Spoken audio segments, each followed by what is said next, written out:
శ్రీ గురుభ్యో నమః. కార్తీక పురాణము 10వ రోజు పారాయణము. జ్ఞానసిద్ధి ఉవాచ. వేదవేత్తల చేత వేదవేద్యునిగాను వేదాంత సిద్ధునిగాను రహస్యమైన వానిగాను అద్వితీయునిగాను కీర్తింపబడేవాడా, సూర్యచంద్ర శివ బ్రహ్మాదుల చేత మహారాజాది రాజుల చేత స్తుతింపబడే రమణీయ పాదపద్మాలు కలవాడా, నీకు నమస్కారము. పంచభూతాలు సృష్టి సంభూతాలు అయిన సమస్త చరచరాలు కూడా నీ విభూతులే అయి ఉన్నాయి. శివసేవిత చరణ, నువ్వు పరమము కంటెను పరముడవు. నువ్వే సర్వాధికారివి.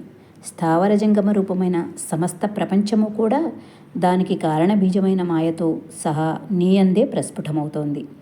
స్పృశ్యాదిని మధ్యలోనూ తదనంతరము కూడా ప్రపంచమంతా నువ్వే నిండి ఉంటావు. భక్ష్య భోజ్య చోష్య లేహ్య రూప చతుర్విధాన్న రూపదావు. యజ్ఞస్వరూపుడవు కూడా నీవే. అమృతమయము పరమసుఖప్రదము అయిన నీ సచ్చిదానంద రూప సంస్మరణ ఈ సంసార సమస్తము వెన్నెట్లో సముద్రంలా భాసిస్తోంది. హే ఆనంద సాగర, ఈశ్వర జ్ఞానస్వరూప, సమస్తానికి ఆధారము సకల పురాణసారము కూడా నీవే అయి ఉన్నావు. ఈ విశ్వం సమస్తము నీ వల్లనే జనించింది, తిరిగి నీయందే లయిస్తూ ఉంది. ప్రాణులందరి హృదయాలలోనూ ఉండేవాడివి.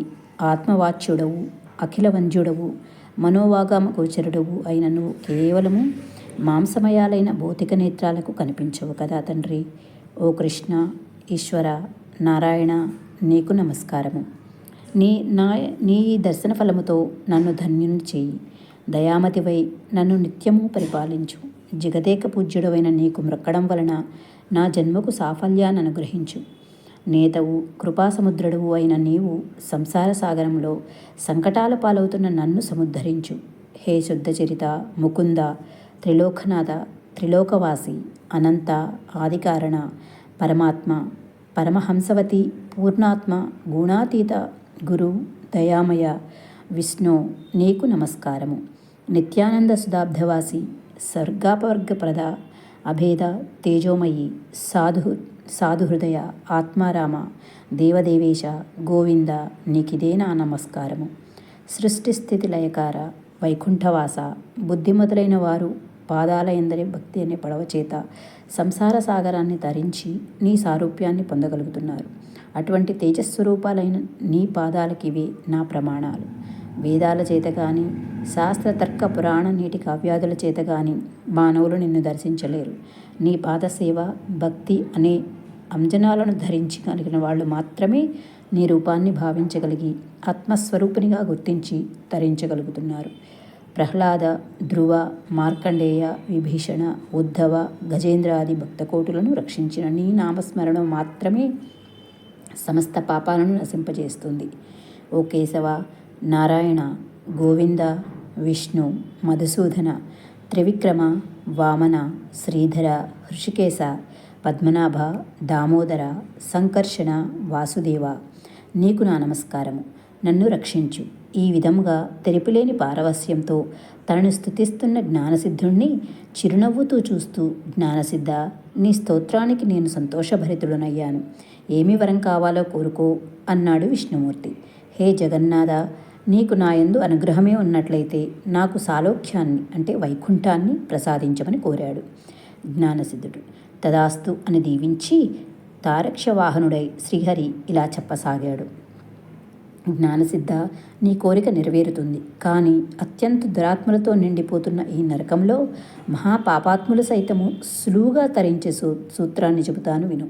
సత్పురుష, నేను ప్రతి ఆషాఢశుద్ధ దశమి నాడు లక్ష్మీ సమోతుడునై పాలసముద్రంలో పవళించి కార్తీక శుద్ధ ద్వాదశి నాడు మేల్కొంటాను. నాకు ఈ నిద్రాసుఖాన్నిచ్చే ఈ 4 నెలలు ఎవరైతే సత్యత్రాల నన్ను ఆచరిస్తారో వారు విగతపావులై నా సాన్నిధ్యాన్ని పొందుతారు. విఘ్నులు, వైష్ణవులు అయిన నీవు, నీ సహవ్రతులు కూడా నేను చెప్పిన చాతుర్మాస్య వ్రతాచరణను చేయుడు. చాతుర్మాస్య వ్రతాచరణ శూన్యులైన వాళ్ళు బ్రహ్మత్యా పాతక ఫలాన్ని పొందుతారని తెలుసుకోండి. నిజానికి నాకు నిద్ర మేలుకోగల అనే అవస్థాత్రయం ఏదీ లేదు. నేను వానికి అతీతుడను. అయినా నా భక్తులను పరీక్షించడానికి నేనలా నిద్రామిషతో జగన్నాటక రంగాన్ని చూస్తూ ఉంటానని గుర్తించు. చాతుర్మాస్యాన్నే కాకుండా నీవు నాపై చేసిన స్తోత్రాన్ని త్రికాలములందు పఠించేవాళ్ళు కూడా తరిస్తారు. వీటిని లోకంలో ప్రచారం చేసి లోకోపకారానికి నడుం కట్టు. ఈ విధంగా చెప్పి ఆదినారాయణుడు లక్ష్మీ సమేతుడై ఆషాఢ శుక్ల దశమి నాడు పాలసముద్రాన్ని చీరి శేషతల్పంపై శయనించాడు. జ్ఞానసిద్ధునికి ఈ బాధ్యతను అప్పగించిన తను పాలసముద్రంలో శయనించాడు. అంగీరస ఉవాచ, ఓయి, నీవడిగిన చాతుర్మాస్య వ్రత మహిమ ఇది. దురాత్ములైన పాపులైనా సరే హరిపరాయణులై ఈ చాతుర్మాస్య వ్రతరచన చేసే బ్రాహ్మణ, వైశ్య, క్షత్రియ, శూద్ర, స్త్రీ జాతులందరూ కూడా ఇది చేసినందువల్ల తరించి తీరుతారు. ఈ వ్రతాన్ని చేయని వాళ్ళు గోహత్యా పాతకాన్ని పొందుతారు. కోటి జన్మలు సురాపానం చేసిన పాపాన్ని పొందుతారు. శ్రద్ధాభక్తులతో ఆచరించేవాళ్ళు 100 యజ్ఞాలు చేసిన ఫలాన్ని, అంత్యంలో విష్ణులోకాన్ని పొందుతారు. 19వ సమాప్తం. 19వ అధ్యాయము పూర్తి. 20వ అధ్యాయము అంటే 20వ అధ్యాయం. జనకుని కోరికపై వశిష్ఠుడు ఇంకా ఇలా చెప్పసాగాడు. ఓ మిథిలారాజ్య ధౌరేయ, ఈ కార్తీక మహత్యమును గురించి అత్ర్యగస్త్యమునులు నడుమ జరిగిన సంవాదమును తప్పనిసరిగా తెలుసుకోవాలి. ఒకనాడు అత్రిమహాముని అగస్త్యుని చూసి, కుంభసంభవ, లోకత్రయోపకారము కోసము కార్తీక మహత్య బోధకమైన ఒకానొక హరిగాథను వినిపిస్తాను, విను. వేదము తావు సమానమైన శాస్త్రము గాని, ఆరోగ్యానికి ఈడైన ఆనందము గాని, హరికి సాటి అయిన దైవము గాని, కార్తీకంతో సమానమైన నేల కానీ లేవయ్యా.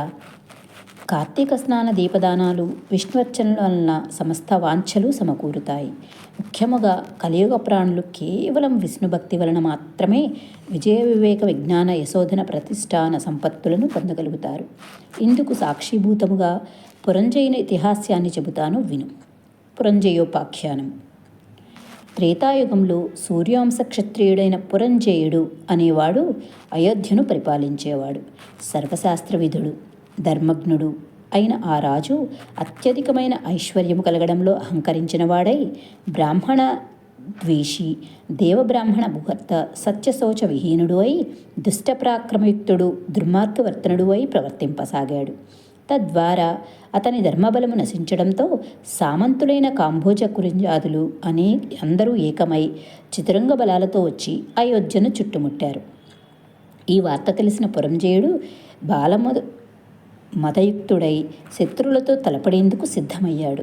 పెద్ద పెద్ద చక్రాలున్నది, ప్రకాశించేది, జెండాతో అలంకరించబడినది, ధనుర్బాణాదిక శాస్త్రాలతో సంపన్నమైనది, అనేక యుద్ధాలతో విజయం సాధించినది, చక్కటి గుర్రాలు పూనినది, తమ సూర్యవంశాన్యమైన రథాన్ని అధిరోహించి రథగజ త్వరగ పదాతులు అనబడే 4 రకాల బలముతో నగరం నుండి వెలువడి చుట్టుముట్టిన శత్రు సైన్యంపై విరుచుకుపడ్డాడు.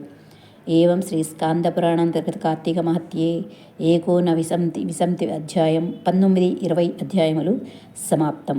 10వ రోజు పారాయణము సమాప్తము. ఈ కార్తీక మాసంలో కార్తీక మహాపురాణాన్ని పఠించేటువంటి అదృష్టాన్ని కల్పించిన ఆ దేవదేవునికి మనస్ఫూర్తిగా కృతజ్ఞతలు తెలియజేసుకుంటాను.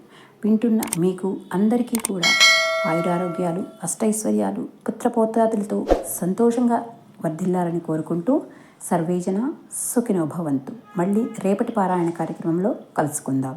సర్వం శ్రీవార్పణమస్తు.